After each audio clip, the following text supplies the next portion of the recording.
answer, please. Yeah, we'll get into that a little later. Hey, welcome to SportsCenter. He's David Lloyd. I'm Jay Harris. We are counting down to the NBA trade deadline, 3 p.m. Eastern. We get it for the next 3, then we dish it to the jump. And speaking of dishing, we've got an old-fashioned superstar v. media outburst. Kevin Durant putting the rant in Durant. It comes on a night when everything really was going pretty good on the floor for KD and the Warriors, hosting the Spurs. Kevin chilling out early. The evening started very smoothly for Durant, hitting everything he saw, knocking down the 3 here in rhythm over Rudy Gay. Durant, 6 for his first 6 on the night, had 15 in the first period. Warriors up 2 at the end of 1. Warriors, of course, love to get out and run, give Steph some open looks, and here we go. They find him in the corner and splash. Warriors up by 10 at that point. Very next possession, bad pass. Steph jumps it, and the bucket. 50 fast break points. The Warriors most in 2 decades, made their last 7 shots of the first half, had some juice and cookies in the locker room, came out just as hot in the third. And we're running again, and this time the give to Durant. The defender bites, and that's easy, right to the hoop. The Warriors made 14 straight shots spanning the second and third quarters. Klay Thompson was 11 of 13 in this game, had 26. Warriors romping. The starters wouldn't even need to play in the fourth, but one more from Durant with a vengeance. He had 23 in this game. The Warriors rout the Spurs by 39. The Dubs have won 13 of 14. Durant hadn't spoken to the media for the last 8 days, which lined up pretty closely to the Porzingis trade, and then he sat down last night. I have nothing to do with the Knicks. I don't know who traded Porzingis. They got nothing to do with me. I'm trying to play basketball. Y'all come here every day, ask me about free agency, ask my teammates, my coaches. You rile up the fans about it. Y'all, let us play basketball. That's all I'm saying. And now when I don't want to talk to y'all, it's a problem with me. Come on, man. Grow up. Grow up. Yeah, you, grow up. Come on, bro. I come in here and go to work every day. I don't cause no problems. I play the right way, or I try to play the right way. I try to be the best player I can be every possession. What's the problem? What am I doing to y'all? I just don't trust none of y'all. Every time I say something, it's get twisted up and thrown out in so many different publications, try to tear me down with my words that I say. So when I don't say nothing, it's a problem. I just want to play ball. I want to go to the gym and go home. That's all. Is that a problem? All right, then. How are you playing? How's the team playing in the last couple weeks? I'm done. You know you don't care about that. I just asked you. Have a good night. All right. Mark Spears, the NBA senior writer for The Undefeated, gave us some context into KD's situation, tweeting, "Certainly understand Kevin Durant's media frustration. He's been asked about a free agency decision he can't make until July 1st. Just about every day since media day. There's more obsession with his future than how he is actually playing in hopes of a 3rd straight championship." Here's Jalen Rose with more on KD. This is going to be a long season, and KD must understand when you sign a short-term contract and you're playing on the most visible team in basketball, the Golden State Warriors, who are going for a three-peat, yet you're not long-term signed with them, people are going to ask questions about your future and your free agency. Now, there have been times within the Golden State Warriors where Bob Myers made an ill-advised joke about KD joining the team later. Draymond Green and he had a heated debate in the huddle this year. So it's not just a media-generated thing, and it seems like he's not embracing the role of villain very well ever since he left Oklahoma City and joined these Golden State Warriors. So for KD and the media, each side can hold a grudge, each side can be sensitive, but what I would say to him, as long as you continue to feed the critics, they talk a lot louder.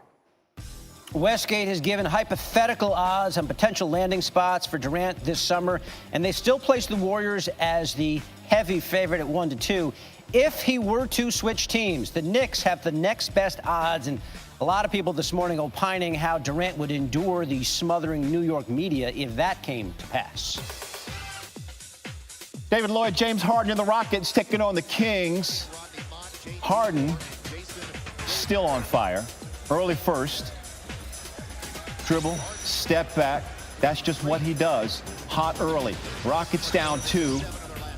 another step-back three. 12 points in the first quarter. Second quarter, Rockets up 15. Harden, corner, bank open. It's always open. Give the man a full-point play. 4-3 of the half for the Beard. All right, a little later, Rockets up 26. Chris Paul, drive. All 5 Kings pay attention to Paul and Harden. Just, well, his 5th 3 of the half, 25th. There we go. There's Chris. Where's James? Just don't leave James. He had 25 in the first half, 6 threes, tied for the most by Harden in a half for his career. Just how, David Lloyd, how do you leave him by himself? Well, he gets free at times. Yeah, you're right. Third quarter, Rockets up 31 now. First possession in the third, and who? James. What? 3. 28 straight games with 30-plus points for Harden. Up 25 in the fourth. Harden still there, fouled by Frank Mason. He's going to be fouled by Frank Mason in just a second. That's what happens when you get a little ahead of yourself in the highlight. My bad. Here it comes. Fouled by Frank Mason right there, and he throws the ball, and they have some words. I don't know if Frank touched him or hit the beard, but if he hit the beard, it's like an extension of it. Yeah, I got the beard, and he didn't like that.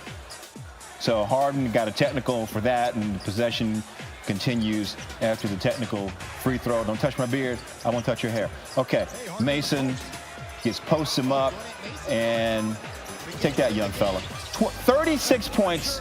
Harden finished with. Rockets win 127-101. The Kings have been rolling. Had a 7-game home win streak. That was snapped. Thanks to that man. We know about James Harden's 30-point streak, but how about his play on the road specifically? No surprise here. Harden now has 13 straight with 30 away from home, which matches streaks from Wilt and the Iceman for second longest all time. Next up, just another 34 to catch Wilt for the longest streak of all time. Again, we don't talk enough about Wilt Chamberlain. We really don't. He deserves more time. Speaking of time, the clock continues to tick down to the deadline. It's been an active, fun-filled run-up to the trade deadline. 3 p.m. Eastern today is when the clock expires. The focus of so much of the trade talk has been, of course, Anthony Davis. He was at Pelican shoot-around yesterday, but hasn't played in a game since January 18th, and who knows when he'll play again. Davis very much in limbo as we lead up to today's deadline. The man who knows all, our NBA insider, Woj, joining us now. It feels, Woj, like things have cooled, maybe dramatically, in the Pelicans-Lakers discussions, if there ever were any real discussions. What are you telling us now at this hour? Yeah, they've really never existed. The Lakers have made offers, and New Orleans hasn't countered those offers, and that's continued this morning. And listen, there's still, wherever the clock is here on the deadline, a few hours left. Yeah. There's any deal of this magnitude would take time to put together. So many moving parts and draft picks and protections on picks. That's a lot to jam into just a few hours, especially when you haven't had a baseline of conversation. So it's looking more unlikely, but you never say never, because sometimes the deadline makes people react, do different things. But right now it appears that Anthony Davis is more likely than not to stay in New Orleans through the end of the deadline at 3:01 p.m. Okay, we'll keep watching that. Last night we watched Harrison Barnes, who found out during the Mavericks game that he was heading to Sacramento. Dallas now projecting to have $30 million in cap space this summer. How might they use that amount of cap space? I don't think there's a scenario this summer where they're in play for one of the elite free agents that you would want to invest in over the long term. And they've made some mistakes in the past about overpaying maybe marginal free agents because they struck out in the market on big stars. But the difference will be going forward is having Doncic and Kristaps Porzingis. Now you're going to have two guys people are going to want to play with, and people will see Porzingis come back. And if he comes back healthy, it's going to be a lot easier for them in the future to go into the marketplace and find another big-time player to want to be with them. But I don't think this is the summer for that. I think they'll be judicious in how they use that space. All right, Adrian Wojnarowski. We'll see you all day today. All right, guys. Good. Look forward to it. on SportsCenter today and on The Jump NBA trade deadline special as well. That's where that man will be. That starts at 1 p.m. Eastern. Rachel Nichols will host with Paul Pierce, Tracy McGrady, Scottie Pippen, and more. They're going to have you covered with all the latest news and information as we move toward the 3 p.m. Eastern. Nets and Nuggets. NB. Yeah, see, NB. But that was causing problems in the rundown this morning. NB. In the second, Nets leading Shabazz Napier. Oh, in transition. That was special. Jamal Murray had no chance to stop the Euro step/travel. Nets lead by 6. Nets possession in transition. Jarrett Allen finishes. Look, Nets winning basketball games, that's officially a thing. So is NBA player D'Angelo Russell. He's also a thing. I like this thing, the Nets thing. Yeah, D'Angelo was 6 of 9 from 3 last night. 27 points. You want more on that thing? The Nets have won 10 of their last 11 home games. They also made 19 threes, tied for their second most in a game this season. Massive turnaround from Monday's loss to the Bucks. They were awful. They were 5 for 42 from deep, the worst mark in NBA history with at least 40 attempts.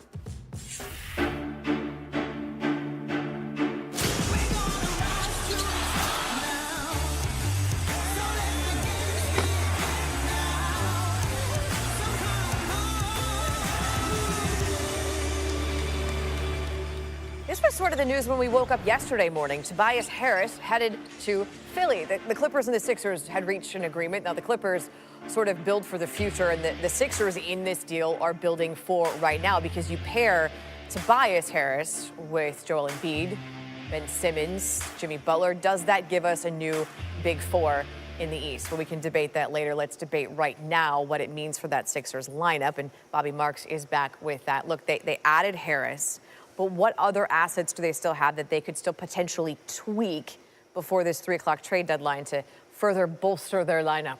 Well, they gave up a lot. They gave up 2 first-round picks and 2 second-round picks to get Tobias Harris. And I think when you look at what they have right now, this is the name to keep an eye on today. Markelle Fultz. We haven't heard from him in a while, the former #1 pick. Can you get potentially a first-round pick or maybe even a rotational player here? They cannot trade a first-round pick to 2022 based on the trade with the Clippers. This is for down the road, a potential luxury tax team. But I think once we get past the trade deadline, these are the 4 names to watch. These players are potentially buyout candidates. Wesley Matthews, if we can put him in there. If he gets a buyout from a team like New York, potentially Garrett Temple from Memphis, Justin Holiday from Memphis, and also Wayne Ellington from Phoenix. So the likelihood it's going to be after the trade deadline to add a player. This used to be a team that had all of the assets in the world, a little bit like Boston is right now. They had all the picks, they had everything that's going for them, and now they just traded away those 2 picks, 1 protected, 1 not. So how does this impact them, at least as an organization in the long run? It's going to get expensive for next season. You do retain Tobias Harris's bird right, so you're looking at potentially $30 million per year for Harris. Next year, $130 million with 9 players under contract. We're looking at potentially a $580 million team for the next 4 years based on Ben Simmons is up for an extension this summer. You already have Joel Embiid under contract. Jimmy Butler is going to be looking for a max contract. So how much of this is almost like an insurance play where if you can't keep Butler or you can't keep Harris, you might have a better chance of at least keeping one of them? That is the play, because Harris is that if Butler somehow you walk away from that deal, that you know you have Tobias Harris kind of in your back pocket. But what happens is by giving up so much, you lose a lot of leverage as far as how much you can pay him. And you know, if Harris's price tag was $25 million before the trade, that probably goes up to about $30 million right now because you gave up 4 draft picks. Okay, so this was all a deal that was done yesterday morning when we woke up. The deadline is today, 3 o'clock Eastern, and we have you covered. SportsCenter is actually on until 1 p.m. Eastern with all of the latest news. And then those guys take over. The Jump, their trade deadline special. It starts today on ESPN at 1 p.m. Eastern. You'll have Woj, you'll have Bobby Marks, you'll have all those guys. You'll have all the news if and when it happens.